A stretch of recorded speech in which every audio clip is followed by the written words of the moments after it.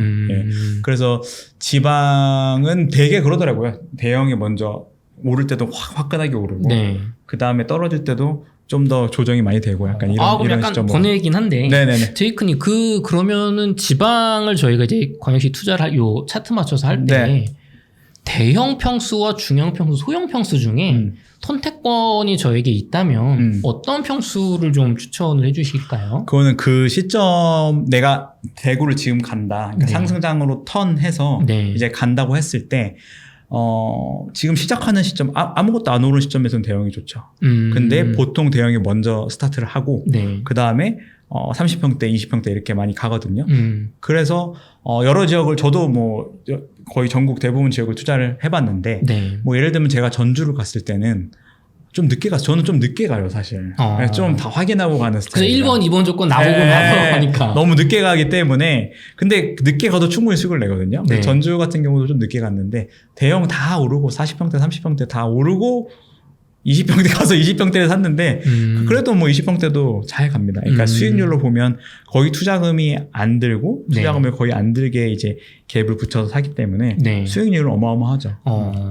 그러면은 어떤 상승장의 정말 초반 지금 대구처럼 뭔가 큰 폭의 조정이 나왔다가 상승장까지 시간이 있는 경우라면 여유가 분명히 있으니까 대장을 사는 게 좋겠지만 네네. 지역에 따라 내가 조금 진입 타이밍이 예를 들면 지금 전주 같은 경우 조금 올랐잖아요. 그렇죠. 이런 경우는 이미 대형이나 중형 정도까지는 올랐으니까 소형으로 접근하는 게 오히려 좋을 수 있다. 그러니까 그거를 지금 당장 뭐 어디를 해라라고 말을 못하는 게 계속 부동산 변하거든요. 그러니까 지금 갔는데 소형이 또 다 따라잡았을 수도 있어요. 그렇죠. 그래서 이거를 지금 보는 지금 시점에 조사를 해봐야 돼요. 대형이 같은 단지에도 대형, 중형, 소형 있잖아요. 그러니까 그 전주란 특정 단지에 내가 가려는 그 동네가 서신동이냐 송천동이냐 어떤 단지냐 이게 단지에 갔을 때 20평대, 30평대, 40평대, 50평대 다 있단 말이죠. 없으면 그 주변에 또 아파트가 있고 네. 그럼 주변 아파트들을 이 거래가 되는 그 실거래가를 뭐 아실이나 이런 데 가면 굉장히 아파트끼리 비교할 수 있잖아요. 그쵸. 그럼 비교를 해보면 대형이 이렇게 갔는데 30평대나 20평대가 아직 안 갔다. 그럼 여기를 공략해야 되는 거고 30평대 따라가고 20평이 안 갔다. 그럼 20평을 공략해야 돼. 20평도 따라갔으면 어떻게 따라갔으면 네. 늦은 거죠. 지역을 바꿔야 된다. 그래서 그렇게 보시면 되고 네. 그게 질문이셨나요? 네. 그렇습니다. 그렇게 해서 좀 각 그 타이밍마다 그 시점마다 다 다르다. 내가 가는 시점마다. 네. 예. 제이크 차님께 대구를 질문을 드려서 네. 굉장히 많은 역갈래로 이제 막 나눴는데 네. 날카로운 질문입니다. 예. 최근에 소득 대비 집값 PIR이라고 하죠. 네. 물론 제이크차님 정말 차트상으로 봤을 때는 정말 기가 막히게 조건에 따라 가격이 오르고 내리고 맞는 것 같아요. 하지만 어떤 이제 전문가분에 따라서 지금의 집값은 거품이다. 우리 소득 대비 집값이 너무 많이 올랐다. 그렇기 때문에 이거는 결국에는 대출이라든가 어떤 심리에서 올라간 이 모래성 같은 거기 때문에 우리가 투자를 좀 주의해야 한다라는 이런 주장도 있습니다. 네. 반면에 제이크차님은 책에서 지역별로 넓게 보면 그 말이 맞을 수도 있지만 네. 그러니까 뭐 전국을 본다거나 경기도를 본다거나 맞을 수도 있지만 사실 이 PIR을 좀 더 세부적으로 동별로 본다면 네. 얼마든지 투자 기회를 찾을 수 있다라는 그렇습니다. 말씀을 해주셨는데 네. 이 부분 좀 설명 부탁드릴게요. 예. 일단 세부적으로 단지별로 보기 전에 네. 일단 전 세계적으로 비교를 해볼게요. 전 세계 도시들, 전 세계 국가. 그러니까 우리나라에 사실 이제 글로벌화가 됐기 때문에 네. 부동산 투자를 꼭 우리나라에 안 해도 되거든요. 미국에 해도 되고, 그렇죠. 뭐 유럽에 해도 되고, 내가 원하는 곳에 부동산 투자, 뭐 금융 투자, 주식 투자도 그렇잖아요. 네. 우리나라 주식 꼭 안 해도 되고, 미국 주식 해도 되고. 근데 지금 시점에서 어느 게 더 싸냐 요거를 봐서 우리나라가 싸면 우리나라를 하는 거고, 뭐 미국이 싸면 미국을 하는 거고, 부동산도 마찬가지거든요. 네. 그래서 저는 일단은 우리나라가 싼가 비싼가 다른 나라랑 비교해 봤을 때 요거를 이제 먼저 설명드리려고 해요. 네. 그게 우리나라가 싸야 이제 우리나라를 그다음부터 투자를 해야겠다라고 이제 마음이 먹는 거잖아요. 그쵸, 한국을. 그쵸. 예, 그래서 한번 보겠습니다. 요거는 OECD 데이터예요. OECD라는 곳에서 이제 발표를 한 데이터고, 이거를 정리한 곳은 국토부에서 네. 발표를 한 겁니다. 그래서 굉장히 신뢰성이 있는 데이터고요. 네. 한번 보겠습니다. 한 10년치 변동률이에요. 네. 국가별로 우리 소득 대비 주택가격지수 여러 가지 지표들이 있는데 거의 다 비슷해요. 그러니까 국가별 소득 대비 주택가격지수입니다. 이 소득 대비로 하는 게 굉장히 신뢰도가 높은 게 다 나라마다 소득이 다르잖아요. 미국 같은 경우는 뭐 연봉 2, 3억이 되는 그 실리콘밸리 같은 경우 그런 것도 있고 뭐 포르투갈 같은 경우는 연봉이 우리나라보다 뭐 반의 반 이렇게 낮을 수도 있고 뭐 그보다 더 못 사는 나라도 있고요. 그래서 그런 것들에 따라서 그 소득, 내가 벌어들이는 연봉, 월급에 따라서 내가 살 수 있는 부동산이 달라지는 거잖아요. 그래서 그런 이 국가별로 비교를 할 때 이 PIR이라는 거를 많이 봅니다. 네. 그 소득 대비 주택 가격 지수. 그런 걸 봤을 때 이제 10년치 변동률을 봤을 때 21년도까지 한 거예요. 21년 2분기. 그러면 뭐 우리나라 많이 상승했을 때까지 한 거죠. 한창 상승할 때까지 한 거죠. 네. 언제부터? 2011년부터. 2011년부터 2021년까지 한 겁니다. 그러니까 뭐 대대상승장까지 포함해서 한 겁니다. OECD에서. 근데 소득 대비 주택가격지수 우리나라는 마이너스입니다. 마이너스 13%인가요? 네, 마이너스 13%. 근데 평균은 플러스인데 우리나라는 한마디로 소득이 더 많이 올랐다는 겁니다. 그 소득이 예전에 10년 전에 2천만 원이었다면 연봉 뭐 2, 3천이었다면 지금 뭐 1억이라고 하면 한 5배 오른 거잖아요. 물론 평균은 아니겠지만 예를 드는 거예요. 근데 집값이 5배 올랐냐? 그건 아니잖아요. 그렇죠. 그래서 제가 만든 그 지표가 아니라 OECD에서 발표한 거기 때문에 굉장히 신뢰성이 높을 거고 좀 더 이제 제가 그래서 직접 들어가서 봤어요. 얼마 전에 오기 전에 바로 봤습니다. 보니까 한국이 OECD 사이트 가셔서 보시면 됩니다. 한국이 거의 꼴찌 수준이에요. 루마니아, 불가리아, 이탈리아 요런 수준이에요. 뭐가? PIR이 Price to Income Ratio라고 해서 소득 대비 연봉 대비 집값입니다. 이거는 지금 2022년 2분기 22년 2분기 기점으로 OECD 국가들의 그 집값을 비교한 거거든요. 소득 대비 우리나라는 OECD 국가에서 거의 하위권, 최하위권에 들어가 있다. 예, 한국이 여기 있죠. 오히려 그리스, 재팬, 일본보다도 낮아요. 되게 충격적이지 않나요? 일본은 집값이 안 올랐다고 하는데.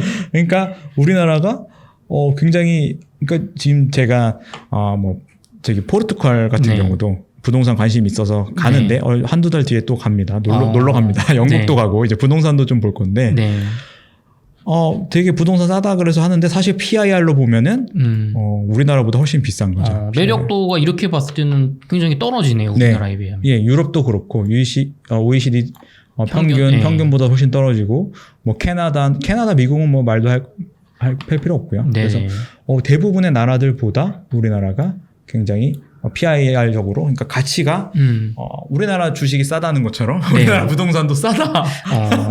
근데 제이크처님 저희는 저희 웅달 책방의 시청자분들은 수준이 높기 때문에 이런 거에 다 흔들리지 않아요. 이 지금 보여주신 자료는 전국 통계잖아요. 전 세계 통계. 물론 같겠지만 우리는 심정적으로 강원도 어디 시골 구석에 있는 빈집인 집값도 첫 들어가는 요 가격이 저희의 체감이랑 맞지 않아요. 서울에 막 2배, 3배 올라서 죽겠는데 무슨 13% 떨어져서 이 말이 안 되는 것 같아요. 조금 더 구체적으로 좀 말씀해 주세요. 예, 알겠습니다.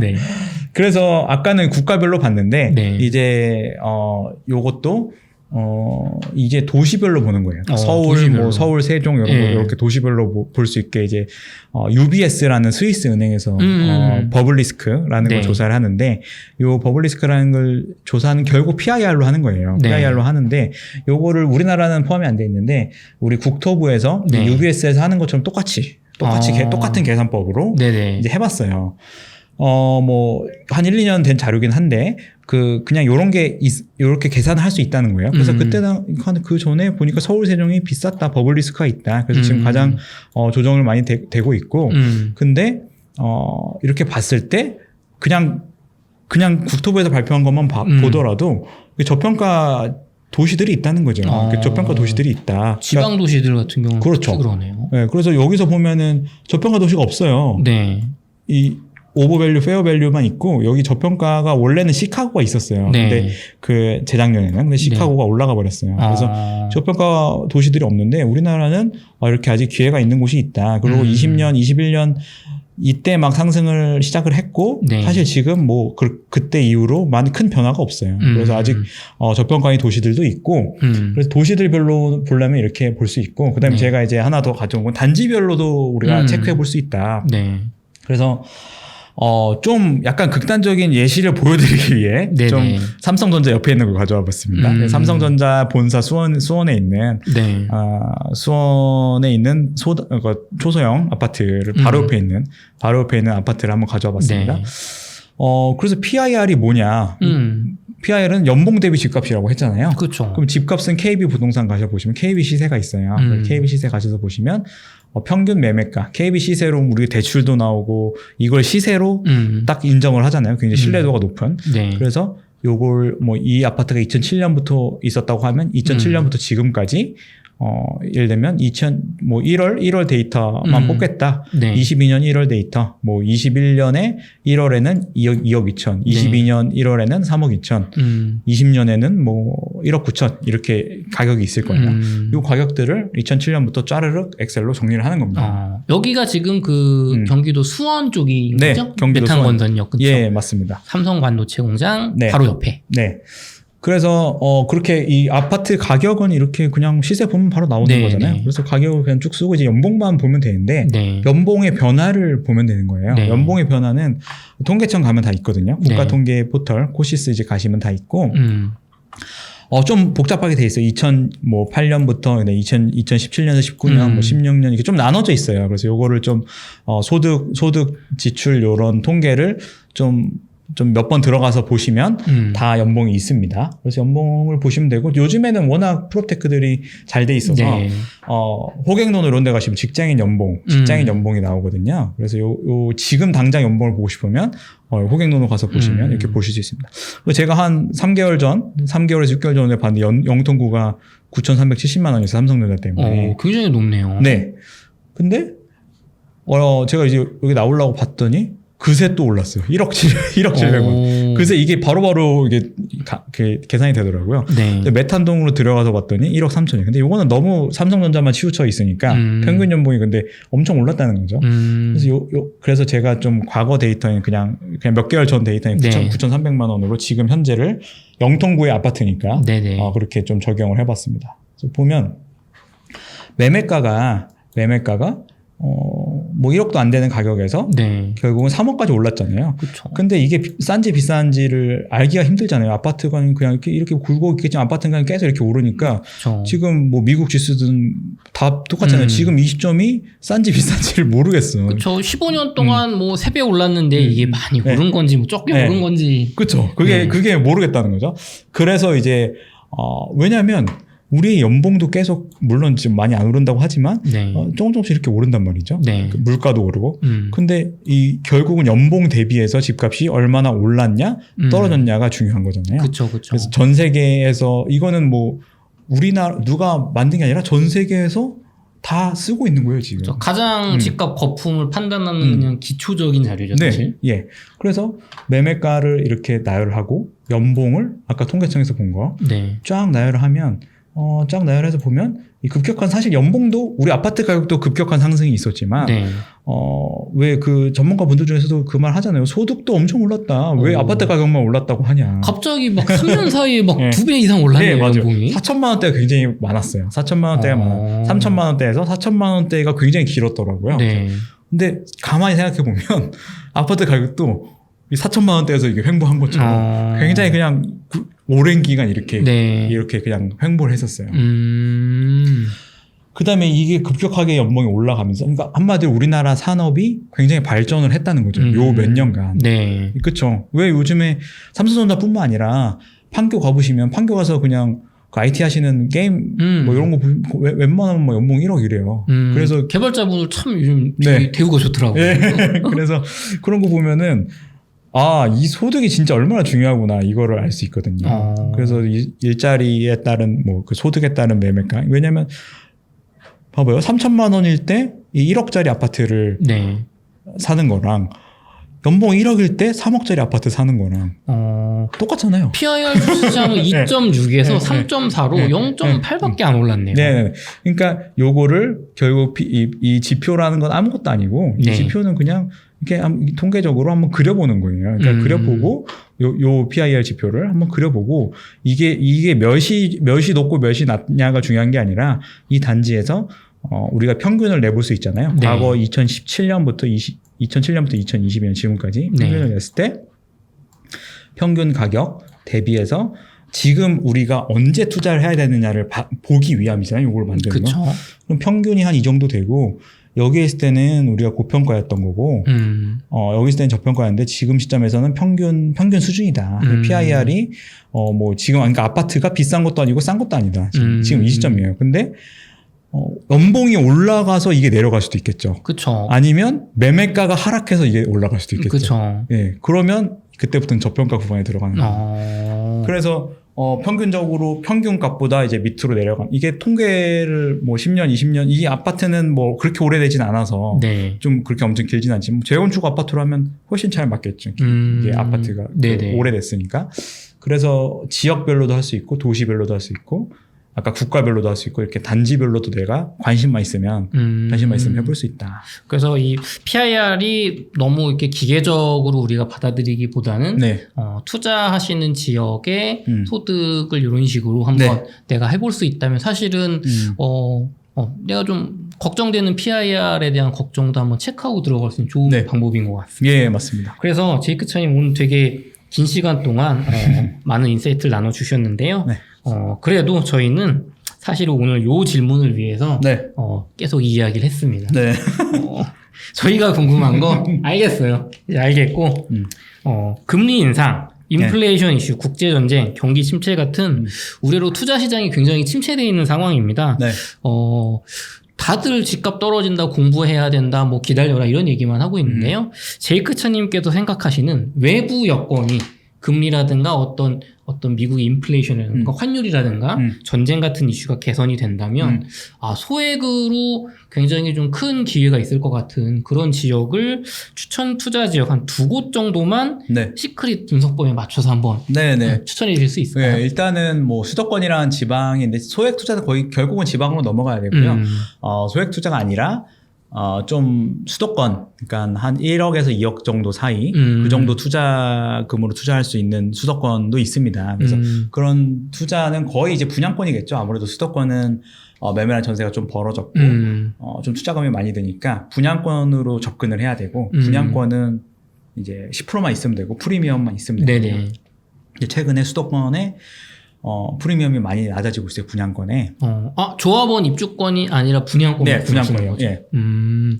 근데 분양권은 이제 무주택자나 뭐 1주택자 분들만 접근이 가능하니까 좀 제가 이제 다주택자 분들까지 좀 다 좋은 상품으로 하나 소개를 드리면 민간임대 아파트라는 게 있어요. 민간임대 아파트가 우리 예전에 판교 같은 거 보면 막 분양 전환 하잖아요. 뭐 10년 살고 뭐 분양 전환은. 근데 그거를 보면서 이제 느낀 게 뭐냐면 10년 전에는 그게 엄청 쌌거든요. 그쵸. 저렴했죠. 저렴했죠. 그럼 반대로 지금 시점, 그건 과거고. 그럼 지금 시점에서 10년 뒤에 아파트를 지금 시세로 살 수 있어요. 그 민간임대 아파트를 10년 뒤에 분양 전환이 되는 아파트, 신축 아파트 막 수영장도 있고 아침 조식도 주고 요즘 민간임대 아파트 엄청 좋아요. 예전처럼 그렇지 않아요. 그러니까 그 요즘에 민간 건설사에서 만드는 임대 아파트인데 당연히 이제 8년 동안 그 임대 아파트를 쓰다가 8년 뒤 입주 후 8년 뒤에 분양 전환을 하는 거예요. 근데 분양가가 확정돼 있는 게 중요한데 분양가가 확정돼 있는 거를 선택하셔야 돼요. 10년 뒤에 그때 책정하는 게 아니라 지금 얼마에 분양한다고 확정되어 있는 거. 무조건 그거를 체크하셔야 되고 계약이 확실히 돼 있는 걸 해야 되는데 그게 건설사, 그러니까 단지마다 다 달라요. 단지마다 다른데 최근에 막 만드는 것들은 좀 비싸고 뭐 어떤 거는 그때 10년 뒤 가서 8년 뒤에 가서 그때 시세 뭐 80% 90%로 주겠다 이렇게 하는 단지들도 있어요. 근데 그러면 시세 차익이 한정되잖아요. 그쵸. 한정되기 때문에 많이 오르면 내가 손해 볼 수도 있고. 그래가지고 지금 시점에서 분양가가 확정된 단지들이 있어요. 그런 단지들이 수도권에 몇 있거든요. 그래서 그런 거를 찾아보시면 그래도 괜찮은 입지에 당연히 입지도 봐야 되겠지만 네. 그런 거를 찾아보시면 일단 지금 민간임대 아파트도 분양권이 있어요. 분양권이 이제 프리미엄이 많이 내려와서 거의 초피 수준인 것들도 많이 보이거든요. 그래서 초피 수준이라는 게 분양가의 초피 수준이라는 거는 몇 천이라는 소리예요. 프리미엄이 몇 천. 네. 분양가 4억인데 뭐 프리미엄 한 3, 4천. 네, 그런 수준인 거죠. 그러니까 원래는 막 수억이었는데 이제 몇천 수준으로 떨어졌다. 워낙 조정이 막 크니까 그런 거를 봤을 때 좀 아까 그러니까 뭐 10% 정도 분양가 계약금에 이제 프리미엄 합치면 한 1억 정도? 1억에서 한 1억 5천 정도면 투자할 수 있는 민간임대 분양권도 있고요. 그 다음에 이게 이제 왜 좋냐면 우리가 힘든 게 세금이 힘들잖아요. 비용이 들어가는 게 힘들잖아요. 그렇죠. 우리 다 알아. 10년 뒤에 아까 뭐 대구 아파트도 이렇게 오르는데 올라 있겠죠. 네, 올라 있겠죠. 10년 뒤에 올라 있겠지. 네. 결국은 우상향해 있겠죠.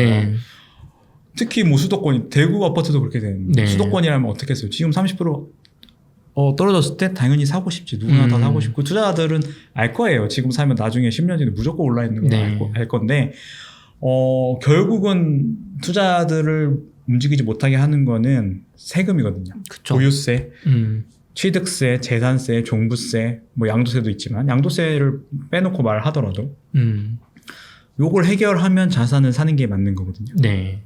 근데 이걸 해결해 주는 거예요. 제가 이 민간임대를 말하는 이유는 이걸 해결해 줘요. 어떻게 해결해주나요? 다주택자도 상관없나요? 네, 상관없죠. 네, 왜냐하면 여기 이 민간임대 아파트는 분양 전환하는 시점이 입주 후 8년 뒤예요. 그러니까 지금 분양권이라면 한 10년 뒤에 아파트가 되는 거예요. 지금은 임대주택인 거죠. 네, 지금은 내가 그냥 권리만 갖고 있는 거예요. 지금 주택을 갖고 있는 게 아니에요. 주택수에 포함이 안 된다는 거죠. 주택 그 권리를 갖고 있는데 주택수에 포함이 안 된다. 그래서 무주택자나 1주택자 분들은 그걸 갖고 있어도 청약을 할 수 있어요. 청약할 수 있고 다주택자분들은 종부세 때문에 죽겠는데 재산세, 종부세, 취득세 때문에 죽겠는데 그게 하나도 발생하지 않죠. 왜냐하면 주택이 아니기 때문에 주택이 아니기 때문에 종부세도 안 나오고 재산세도 안 나오고 취득세도 안 내죠. 그냥 전세로 들어가는 거예요. 그리고 매도 그렇다고 매도를 못 하는 것도 아니에요. 원하면 매도를 할 수도 있어요. 그 권리를 사고 팔 수도 있다. 그렇죠. 권리를 사고 파는 거죠. 그럼 이제 제가 거기에 꼭 들어가서 살아야만 하는 건가요? 꼭 그런 건 아니라고 하는데 원래 취지는 그렇죠. 원래 취지는 내가 실거주 하기 위해 그걸 만든 거죠. 민간임대 아파트를. 그래서 실거주자분들이 하시면 더 시너지가 좋고요. 왜냐면 결국은 그 입주할 때는 내가 전세로 들어가는 개념이거든요. 근데 그걸 사놓은 거예요. 미리 사놓은 거고, 내가 산데 내가 전세로 들어가는 개념이거든요. 그럼 8년 동안은 임대료를 월세 개념으로 내고, 어떻게 보면 그 아파트의 그 은행이자. 전세로. 전세로 해서 전세이자 내듯이 내고, 8년 뒤에 확정 분양가로 분양받는다. 근데 그게 주택수에 들어가지 않기 때문에, 무주택자는 청약도 가능하고, 그걸 갖고 있다가 더 좋은 청약이 될 수도 있는 거고 일단 나는 하나 만들어 놓고 매도도 할 수 있고 매도할 수도 있고 필요하다면 그럼 거의 주택이나 다름없는데요? 주택이에요. 주택인데 주택수로 안 잡히는 주택이죠. 법률상 이점이 있다. 그래서 사실은 다주택자분들한테도 좋아요. 왜냐면 세금이 안 나오기 때문에. 나는 늘리고 싶은데 세금 때문에 못 늘린다는 사람들이 굉장히 많거든요. 제가 이제 상담을 받아보면 저 종부세는 더 이상 꽉 차서 주택을 못 늘립니다. 이러시는 분들이 굉장히 많은데 그래서 사실 분위기가 전환되면 또 이것도 굉장히 크게 반등하지 않을까. 왜냐하면 다주택자 분들이 노릴 수 있는 상품이거든요. 그래서 굉장히 틈새 시장으로서 또 그렇고 수도권에서 이제 하나 가져온 거고요. 근데 지방을 한번 보여드릴게요. 좀 소액 투자로 할 수 있는. 그래서 한 두 군데 정도 가져왔는데 전라북도 전주시 같은 경우는 상승을 했지만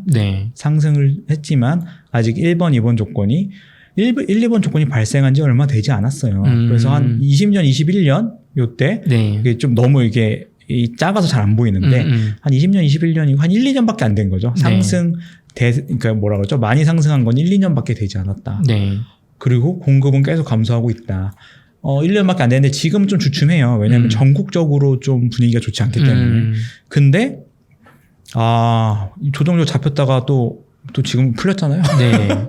지금 풀렸기 때문에 이건 뭐 그러니까 모든 조건이 다 발생했고 이제 규제 지역도 아니고 하기 때문에 뭐 나쁘지 않겠다 이렇게 보고 있습니다. 전주 일단 첫 번째로 그렇고요. 실제로 매매나 전세가 붙어 있잖아요. 네. 투자금이 얼마 안 들어요. 그래서 소액 투자를 할 수 있다 이렇게 말씀드리는 부분이고 창원도 마찬가지 비슷해요. 창원도 많이 빠졌다가 이제 회복을 했죠. 회복을 하고 이제 막 정고점을 돌파하고 있는 시점입니다. 시점인데 공급마저 이제 감소를 하고 있기 때문에 감소 구간이 있기 때문에 괜찮게 보이고 창원도 이번에 풀렸습니다. 두 군데 다 조정적이 풀렸고 그래서 뭐 양도세는 이제 걱정할 필요가 없고 네. 이제 올라가기만 하면 되는 거죠. 올라가기만 하면 되는데 상승 조건이 다 발생을 했다. 그래서 여력이 되면 소액 투자로 한번 노려보는 것도 나쁘지 않겠다 이렇게 말씀드리고 있습니다. 제이크차님은 전주와 창원을 유망하다고 지금 보시고 있는 거네요. 예. 그렇죠. 혹시 이쪽에 투자도 하셨나요? 다 했죠. 이미 하셨나요? 예. 다 했죠. 투자도 했고. 약간 더 발빠르게. 근데 저는 그거 있어요. 투자도 하고 매도도. 그러니까 저는 뭐 한 개만 사진 않으니까 한 번에 내려가서 여러 개 사니까 전주랑 창원도 투자도 하고 매도도 했어요. 매수도 하고 매도도 했어요. 그러니까 그 말은 무슨 말이냐면 5개, 10개 샀으면 한 2-3개는 팔았다는 거죠. 그러니까 항상 분할 매도는 해요. 모든 거를 우리 주식도 분할 매수 분할 매도 하잖아요. 그러니까 모든 거를 한 번에 사고 한 번에 팔 수가 없어요. 세금적인 측면도 있고 나의 리스크 관리를 위해서도. 그래서 이미 매수를 했지만 창원에 또 눈여겨보는 것도 있어요. 그러니까 매수를 하고 매도를 했는데 또 매수를 할 수도 있는 거예요. 눈여겨보고 있는 것도 있어요. 요즘 주식의 분할 매수 매도 기법처럼 그렇죠. 부동산도 리스크 관리를 해야 된다. 네네. 물론 또 1년에 한 채씩 팔아도 세금적인 부분도 있을 거고요. 그렇죠. 네. 그래서 지역마다 저도 일부러 좀 예전에 막 한꺼번에 샀다 한꺼번에 팔고 막 이랬을 때 좀 위기를 맞았던 적도 있고 그래가지고 이번엔 그러니까 살 때는 한꺼번에 사더라도 좀 파는 거는 특히 분할 매도를 추천드리고 사는 것도 이게 한번 사면 또 한 번 사고 한 번 사면 몇 번 내려가게 되잖아요. 계약할 때 내려가고 매도할 때도 내려가야 되고 그러다 보면 점점 더 이 도시에 대해 잘 알게 되거든요. 그래서 자꾸 한 번 갈 때마다 둘러보고 하면 매번 내려가고 또 멀리까지 내려가는데 또 한 번이라도 더 그 매물도 한번 체크해보고 하거든요. 임장도 해보고 답사도 해보고 그렇기 때문에 그런 측면에서 좀 좋게 보고 있습니다. 오늘 제이크차님 참 긴 시간 동안 정말 많은 걸 알려주셨는데요. 또 끝으로 조금 더 설명해 주실 부분이 좀 더 있다고 하셔가지고 부동산 하락장 상승은 뭐 어떤 패턴 그리고 그 주식에서 있던 어떤 파동들 저는 잘 모르겠지만 준비하신 거 조금 더 말씀해 주세요. 그러니까 아까 뭐 대구 아파트도 그렇고 수도권 아파트도 결국은 저는 우상향을 한다는 걸 말씀드리고 싶은 거고 지금 뭐 하락장에 여기 있을 수도 있고 여기 있을 수도 있고 여기 있을 수도 있는데 우리가 요 끝을 잡기는 굉장히 힘들거든요.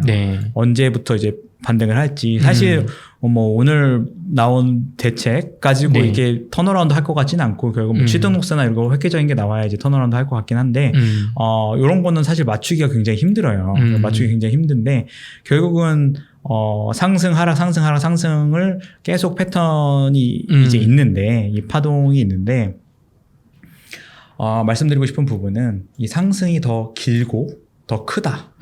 하락보다. 이제 상승이 더 크고 길기 때문에 이 시장은 우상향 해왔어요. 시장이 우상향 해왔고, 미국 S&P 500 지수라든지 한국 부동산, 특히 한국 부동산 지표는 이렇게 우상향 해왔기 때문에 저는 그 부분을 말씀드리고 싶고, 그 다음에 그거예요. 그러니까 하락을 외쳐서 하락을 맞춰서 돈을 벌 수는 없어요. 이게 선물 옵션으로는 돈을 벌 수 있는데 주식시장에서는 하락을 맞춰서 돈을 벌 수 없고 결국은 상승으로밖에 돈을 못 벌어요. 이 부동산 시장은. 그래서 저희가 부동산 떨어진 거를 맞춰서 뭐 명성은 얻을 수 있겠지만 돈을 벌 수는 없죠. 투자로.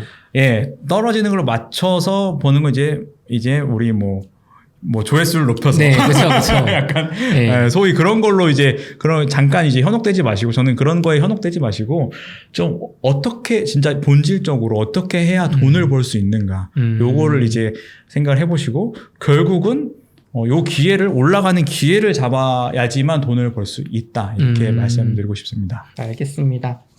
제가 제이크차님의 그 인플레이션 시대에 상승할 아파트, 하락할 아파트를 다 읽어봤는데요. 지금 오늘 사실 거의 2시간 가깝게 알려주신 이런 내용도 들어있지만 사실 시간 관계상 제가 정말 담고 싶었지만 담을 수 없었던 지역 분석 방법이라든가 그런 또 KB 통계들을 활용하는 기법들이 나와 있어요. 오늘 알려주셨던 그런 통계들을 시청자분들도 직접 보고 따라 하실 수 있게 어디 사이트에 가서 뭘 다운받으면 되나 이런 거를 제이크차님이 다 공개를 해두셨거든요. 네. 그러니까 오늘 방송에서 인사이트를 얻으셨다면 책도 한번 서점에서 확인해 보시면 좋겠습니다. 오늘 제이크차님 나와주셔서 감사하고요. 다음에 또 나와주시면 감사하겠습니다. 수고하셨습니다. 감사합니다.